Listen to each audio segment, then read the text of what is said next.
ఆంధ్ర తెలంగాణ విభజన సమస్యల పరిష్కారం ఎప్పటికీ జరగదు. దానికి కారణం ఎవరి రాజకీయం వాళ్ళదే.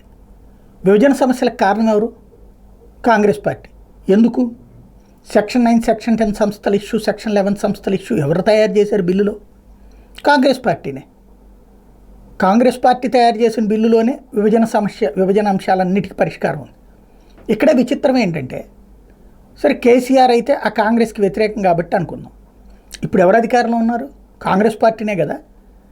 అధికారంలో ఉన్నటువంటి కాంగ్రెస్ పార్టీ తాను తయారు చేసినటువంటి బిల్లుని తాను అమలు చేయనంటోంది. తెలంగాణలో ఏ సెక్షన్ 9 సంస్థల్లో ఆస్తులు ఆంధ్రాకి రాసిందో, ఏ సెక్షన్ 10 సంస్థల ఆస్తుల్లో ఆంధ్రాకి రాసిందో అదే కాంగ్రెస్ ప్రభుత్వం తెలంగాణలో అధికారంలోకి వచ్చి ఇవ్వనంటోంది ఆంధ్రాకి.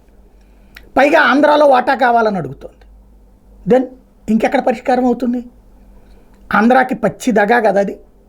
ఆస్తులు రాశారా లేదా? ఆస్తుల పంపకం అంటే ఇంట్లో నుంచి గెంటేయడం కాదు కదా, వాటా ఇవ్వడం కదా. ఆ వాటా కింద 1,90,000 కోట్ల రూపాయలు రావాలి కదా. ఇవ్వడం మానేసి వెళ్ళిపో అంటోంది, పంపించేసింది. తర్వాత చూసుకున్నామంది, పెద్ద మనుషులంది.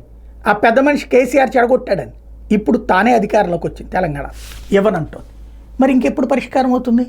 ఎలా పరిష్కారం అవుతుంది? పోనీ పోరాడటం. ఆంధ్రలో ఉన్నటువంటి జగన్మోహన్ రెడ్డి పోరాడలా, చంద్రబాబు పోరాడలా, ఇప్పుడు పోరాడరు. ఎందుకు? నేను ఇంతకుముందే చెప్పాను, వీళ్ళందరికీ వ్యాపారాలు, ఆస్తులన్నీ హైదరాబాద్లోనే ఉంటాయి.